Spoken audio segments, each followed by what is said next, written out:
Bonjour à tous et bienvenue pour une nouvelle vidéo. Aujourd'hui, je vais vous parler du gainage ou comment mieux réaliser votre gainage pour avoir un meilleur travail au niveau des abdominaux, parce que c'est ce qu'on cherche tous, avoir des beaux abdominaux, avoir le ventre plat, notamment avec l'été qui va arriver très vite. Et aujourd'hui, je vais vous donner 5 astuces pour améliorer l'efficacité de votre gainage. Pas seulement rester sur les coudes et attendre que ça se passe. Donc, nos 5 astuces, je vais vous les détailler tout de suite. L'activation, les leviers, les charges additionnelles, le nombre d'appui et l'instabilité. Qu'est-ce que ça veut dire tout ça? Assez simple. L'activation des groupes musculaires. Au niveau des abdominaux, on parle souvent du grand droit abdominal, c'est les tablettes de chocolat, mais il en existe 3 autres. Les obliques, qui sont ici de chaque côté et qui vont servir ici à faire des mouvements latéraux, des mouvements de rotation.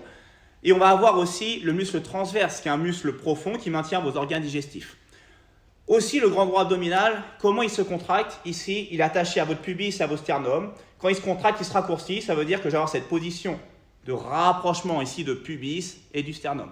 Donc, pour améliorer l'efficacité de mon gainage et recruter plus ce groupe musculaire, il va falloir que j'adopte une position particulière sur mon gainage. Et cette position, ça va être l'activation, quand je vous parle, c'est pousser sur vos mains, aspirer mon nombril, renfermer ici mon buste et là j'ai ma position où mes abdos sont recrutés au maximum.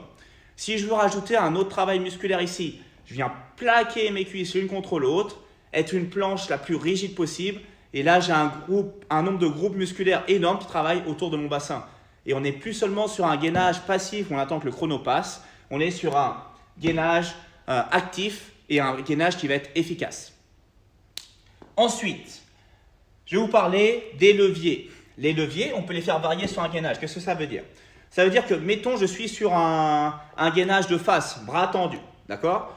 Si j'ai mes épaules sous mes mains, mes épaules au-dessus de mes mains, pardon, c'est un gainage classique. Si je veux augmenter l'activation de mes abdominaux, je vais augmenter mes leviers. Pour ça, je vais avancer un petit peu mes mains, voire le plus loin possible pour ceux qui sont le plus doués sur le gainage, ou alors je vais venir les écarter le plus possible sur le côté.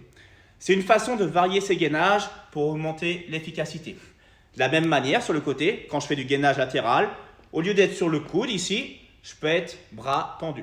D'accord? C'est une façon d'augmenter le levier. Et pareil, déplacer ma main un petit peu en décalé par rapport à mon épaule, de l'axe de mon épaule. Et tout ça, ça va faire que je vais recruter de manière différente mes groupes musculaires. Très bien, on a vu 2 astuces déjà pour augmenter l'efficacité de votre gainage et ces 2 astuces qui sont déjà hyper importantes. Essayez de les mettre en application. Il y aura une petite séance à la fin de cette vidéo pour essayer de mettre en application les différents points que je vais vous expliquer ici. Du coup, on va attaquer maintenant la 3e astuce. La 3e astuce, elle est simple, c'est l'utilisation des charges additionnelles. Je vais vous parler maintenant de la 3e astuce. Cette 3e astuce, elle est utilisée sur tous les mouvements de musculation pour améliorer l'efficacité, améliorer le travail et renforcer plus ce groupe musculaire qu'on cible. Ici, c'est les abdominaux via le gainage et on va utiliser une charge additionnelle. C'est idiot de croire que les abdominaux sont un groupe musculaire différent que les autres groupes musculaires qu'on a dans le corps. Et si on veut les renforcer, il va falloir utiliser une intensité qui va varier. Comment je change cette intensité?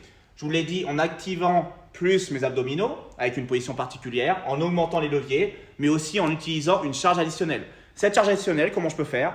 Soit si je suis sur un gainage de face, venir placer peut-être des disques au niveau de mon bassin, tout en gardant une position la plus efficace possible, la plus active possible.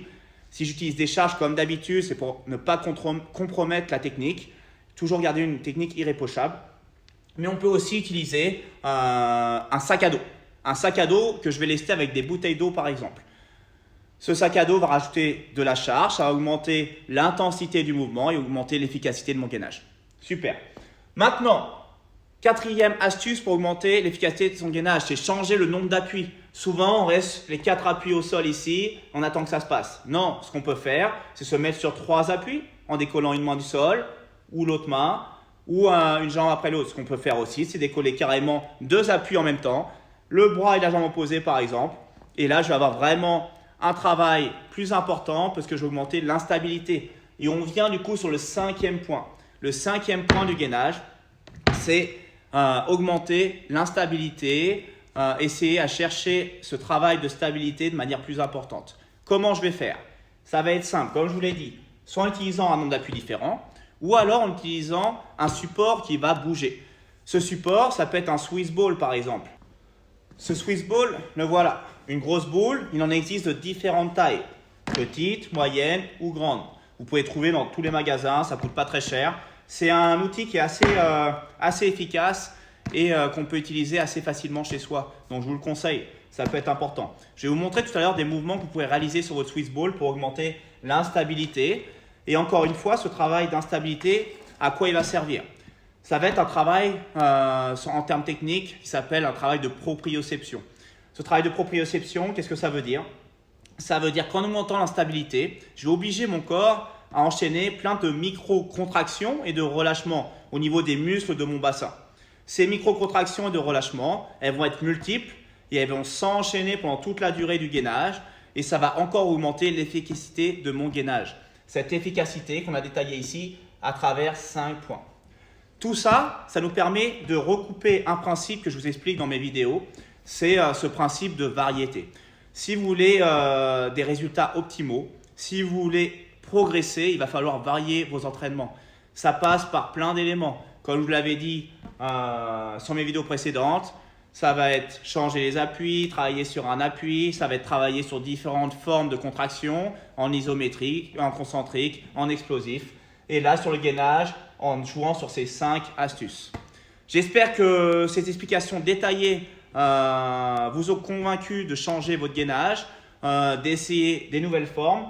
Et on va mettre ça en application tout de suite. Je vais vous montrer un petit circuit de gainage à réaliser chez vous, qui va être assez simple, mais sur lequel vous allez peut-être retrouver des nouveaux mouvements. Bonne séance, n'hésitez pas à commenter ici sous cette vidéo, me poser des questions si vous en avez. Ça sera avec plaisir que je vous répondrai. Merci pour votre écoute, à bientôt.